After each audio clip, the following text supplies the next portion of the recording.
নমস্কাৰ, অষ্টম দৰমহা আয়োগ গঠন হ'লে আপোনাৰ দৰমহা আৰু পেঞ্চন কিমান বাঢ়িব? এই সম্পৰ্কত শেহতীয়া খবৰ কি? সেই সম্পৰ্কতে আজি এই ভিডিঅ'টো আপোনালোকলৈ আগবঢ়াই দিছোঁ।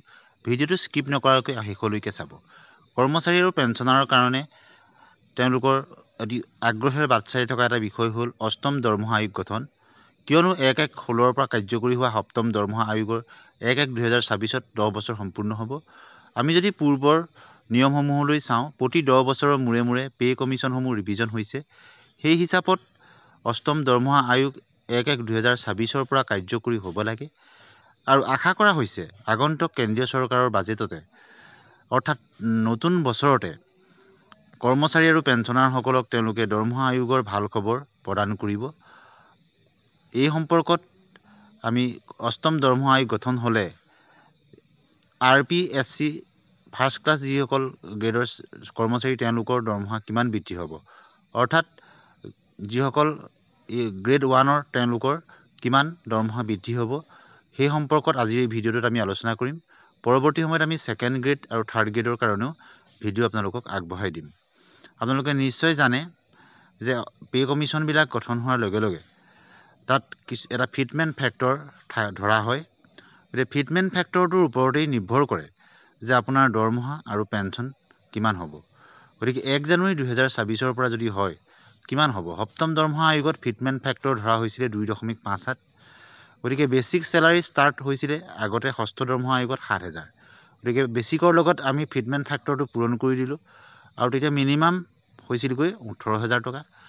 গতিকে বৰ্তমান মিনিমাম চেলাৰী বা বেচিক 18,000 টকা তেওঁলোকে পাই আছে সপ্তম দৰমহা আয়োগৰ 2.58 ফিটমেণ্ট ফেক্টৰ অনুসৰি। আপোনালোকে ইতিমধ্যে অৱগত যে সপ্তম দৰমহা আয়োগ গঠনৰ সময়ত 3.68 ফিটমেণ্ট ফেক্টৰৰ দাবী জনাইছিলে কৰ্মচাৰী সংগঠনসমূহে, কিন্তু চৰকাৰে 2.57 ফিটমেণ্ট ফেক্টৰহে দিলে। আৰু ফিটমেণ্ট ফেক্টৰ 2.58 দিয়াৰ ফলত বহু গ্ৰেড 1, গ্ৰেড 2 আৰু গ্ৰেড 3 হওক বা গ্ৰেড 4 হওক কৰ্মচাৰীসকলৰ কিছু সংখ্যকৰ ক্ষেত্ৰত আঁসোৱা থাকি গ'ল বুলি তেওঁলোকে ক'ব বিচাৰে। একেধৰণৰ ডিপাৰ্টমেণ্টতে চাকৰি কৰা, একে কাম কৰা কৰ্মচাৰী কিছুমানৰ গ্ৰেড পে' ওপৰত থাকিল, কিছুমানৰ স্লেবটো তলত থাকিল। গতিকে এই আঁসোৱাসমূহ দূৰ কৰিবৰ কাৰণে বহুতেই ন্যায়ালয়ৰ ওচৰো চাপিছিল। গতিকে যিহেতু পে' কমিশ্যন সপ্তম পে' কমিশ্যন গঠন হোৱাৰ 9 বছৰেই হৈ গ'ল, গতিকে এতিয়া এই সকলোবিলাক আঁসোৱা দূৰ কৰাৰ কাৰণে মূল্যবৃদ্ধি বা মুদ্ৰাস্ফীতিৰ লগত মোকাবিলা কৰাৰ কাৰণে নতুন পে' কমিশ্যন অতি জৰুৰী। গতিকে অষ্টম দৰমহা আয়োগ হ'লে এক্সপেক্টেড ফিটমেণ্ট ফেক্টৰ 2.86 হ'ব নেকি? কিন্তু এটা কথা সৰ্বসন্মতভাৱে বিশেষজ্ঞসকলে ক'ব বিচাৰে যে মিনিমাম ফিটমেণ্ট ফেক্টৰ অৰ্থাৎ ন্যূনতম 1.85 হ'ব। যিহেতু বৰ্তমান সময়ত চৰকাৰৰ যিটো দৃষ্টিভংগী সেইটোলৈ চাই 2.86 হোৱাৰ সম্ভাৱনা কিন্তু ক্ষীণ, কিন্তু মিনিমাম 1.85 হ'ব পাৰে। আৰু বহুতেই ক'ব বিচাৰে যে 1.89 মান ফিটমেণ্ট ফেক্টৰ হোৱাৰ সম্ভাৱনা আছে। আৰু ফিটমেণ্ট ফেক্টৰটো যিমানেই বৃদ্ধি হ'ব সিমানেই দৰমহা অৰ্থাৎ বেচিকটো বৃদ্ধি হৈ যাব আৰু সিমানেই পেঞ্চনো তেওঁলোকৰ বৃদ্ধি হৈ যাব। আৰু বৰ্তমান যিহেতু DA টো 53% পাই আছে, গতিকে 1-1-26লৈকে 60+ হৈ যাবগৈ।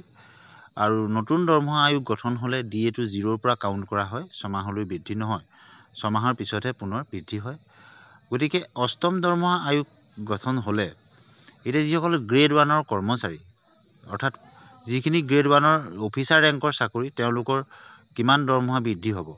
আপোনালোকে দেখিছে যে বৰ্তমান মিনিমাম বেচিক 44,300 টকা আৰু DA বৰ্তমান 53% পায়, গতিকে 23,479 টকা। HR 10% 4,430 টকা, টোটেল 72,209 টকা বৰ্তমান তেওঁলোকে পাই আছে।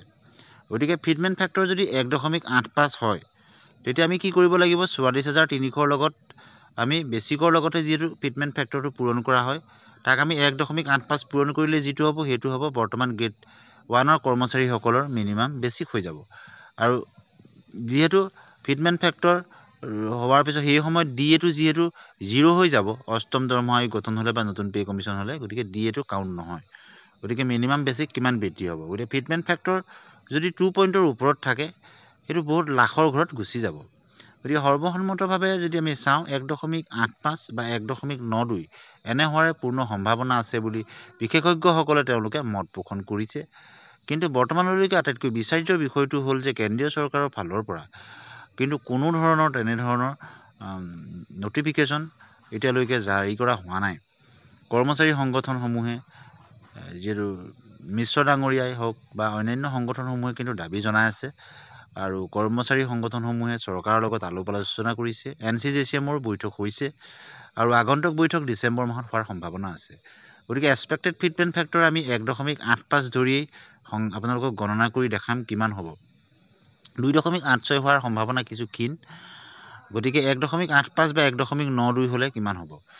আমি এতিয়া 1.85 হ'লে 44,300 লগত যদি আমি পূৰণ কৰোঁ, 2.86 হ'লে লাখৰ ঘৰত যাব। গতিকে এইটো খুব সম্ভৱ হৈ নুঠিব বৰ্তমান চৰকাৰৰ পৰিৱেশ পৰিস্থিতিৰ লগত চাই। কিন্তু 1.85 যদি হয় তেতিয়াহ'লে 81,955 টকা হৈ যাবগৈ তেওঁ মিনিমাম যিটো তেওঁৰ বেছিক চেলাৰী।